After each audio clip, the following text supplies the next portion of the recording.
నమస్తే. శ్రీ గురుభ్యో నమ. శ్రీమాత్రే నమ. ఆదిత్యాయ చ సోమాయ మంగళాయ బుధాయ గురు శుక్ర శనిభ్యే రాహవే కేతవే నమ.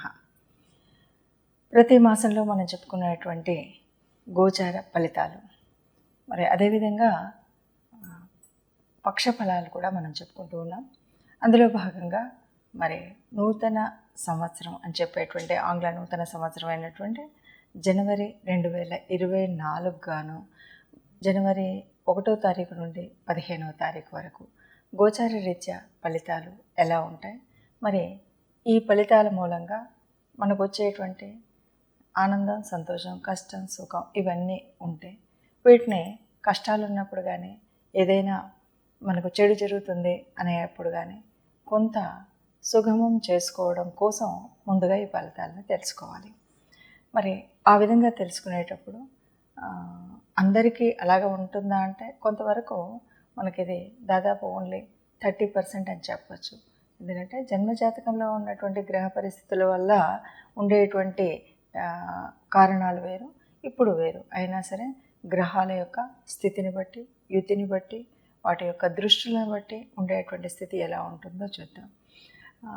ఇప్పుడు మనం ఈ 15 రోజులకు గాను ఒక్కొక్కరి వారి ఉద్యోగ, వ్యాపార అదృష్టాలు ఎలా ఉంటాయి, కుటుంబంలో ఎలా ఉంటుంది, సంతానంలో ఎలా ఉంటుంది, లేదా ఓవరాల్గా వారికి ఈ 15 రోజుల కాలంలో రాబోయే మంచి చెడు ఈ విషయాలను తెలుసుకోవాలంటే ముందుగా గ్రహస్థితి ఎలా ఉందో చూడాలి.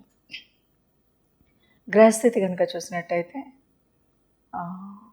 మేషంలో గురువు ఉన్నారు, కన్యలో కేతు, తదుపరి వృశ్చికంలో బుధ, శుక్రులు. అయితే బుధుడు 8వ తారీఖు మళ్ళీ మార్పు చెంది ధనుసులోకి వెళ్తాడు. ధనుసులో రవి, కుజులు ఉన్నారు. ఇక కుంభంలో శని, తర్వాత మీనంలో రాహు. ఇది గ్రహస్థితి. మరి ఈ గ్రహస్థితి ఉన్నప్పుడు ఒక్కొక్క రాశి వారికి ఎలా ఉంటుందో చూద్దాం. తదుపరి రాశి కుంభరాశి.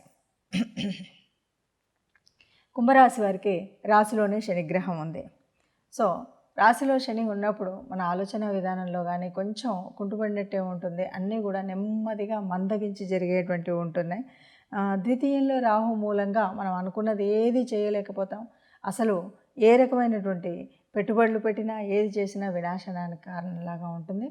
కాబట్టి ఇక్కడ ఉన్నటువంటి వారు బాగా జాగ్రత్తగా, కుంభరాశి వారు ఎవరికి అప్పులు ఇవ్వకండి, ఎవరి దగ్గర అప్పులు తీసుకోకండి, అసలు ఆ రుణాల జోలికే వెళ్ళకండి. ధనపరమైనటువంటి ఇబ్బందులు కలిగించేటువంటి విషయాల్లో జోక్యం చేసుకోకండి. అంటే షూరిటీలు ఇవ్వడమో ఇంకేదో ఇలాంటివి ఉంటాయి కదా, ఇలాంటి విషయాల్లో అసలు జోక్యం చేసుకోకుండా ఉంటే మంచిది. ఇక తృతీయంలో గురువు ఉన్నాడు కాబట్టి సోదరభావం బాగుంటుంది, కొంత కమ్యూనికేషన్ బాగుంటుంది. ఇంకా అష్టమంలో కేతువు ఉన్నాడు. ఇది అష్టమం మరి రోగస్థానంగానే చెప్పొచ్చు, ఆయుష్ స్థానం. కాబట్టి ఇక్కడ కొంచెం మనకు కేతువు ఉన్నాడు కాబట్టి మీరు చేసేటువంటి అంటే వైరాగ్యంగా ఏదైతే ఏంట్లే అని వదిలేయకుండా ఏ చిన్న అనారోగ్యం ఉన్న ఆరోగ్యాన్ని కాపాడుకుంటూ, అలాగే మనం పూజలు, దేవతా సందర్శనము, దేవాలయ సందర్శన చేసినట్టయితే బాగుంటుంది. ఇక ఉద్యోగ స్థానం అయినటువంటి 10లో బుధ గురువులు ఉన్నారు కాబట్టి మీ ఉద్యోగ స్థానంలో మీకు మంచి పేరు ప్రఖ్యాతులు వచ్చేటువంటిది, మంచి ఉన్నతి కలిగేటువంటిది, మీ ఆలోచనను 10 మంది స్వీకరించేటువంటిది, మీకు ఉన్నటువంటి సబార్డినేట్స్ అందరూ కూడా మీరు చెప్పిందే వేదంగా భావించేటువంటి పరిస్థితి, లేదా మీకంటే ఉన్నతాధికారులు ఉంటే మీరు చెప్పినటువంటి ఆలోచనలకి అప్రిషియేట్ చేసేటువంటి పరిస్థితి మీకు కనిపిస్తుంది. అంటే కుంభరాశి వారికి ఉద్యోగ స్థానంలో చాలా బాగుంటుంది. కానీ ఆర్థికంగా మీరు అప్పులు చేయాలన్నా, అప్పులు తీసుకోవాలన్నా మాత్రం ఇరుకున పడతారు. ఆ విషయంలో చాలా జాగ్రత్తగా ఉండాలి. అట్లాగే అంటే 1లో శని, 2లో రాహు ఉండడం వల్ల ఈ ఇబ్బంది ఉంది కాబట్టి ఈ విషయంలో చాలా జాగ్రత్తగా ఉండాలి. ఇక తండ్రి పరిస్థితి అంటే మనకి తల్లిదండ్రుల నుండి వచ్చేటువంటి ఆస్తిపాస్తులు కానీ, తల్లిదండ్రుల నుండి వచ్చేటువంటి తండ్రి నుండి ముఖ్యంగా వచ్చేటువంటి సలహాలు కానీ ఇలాంటివి ఏవి కూడా లభించవు అనేది చెప్పచ్చు. విన్నారుగా.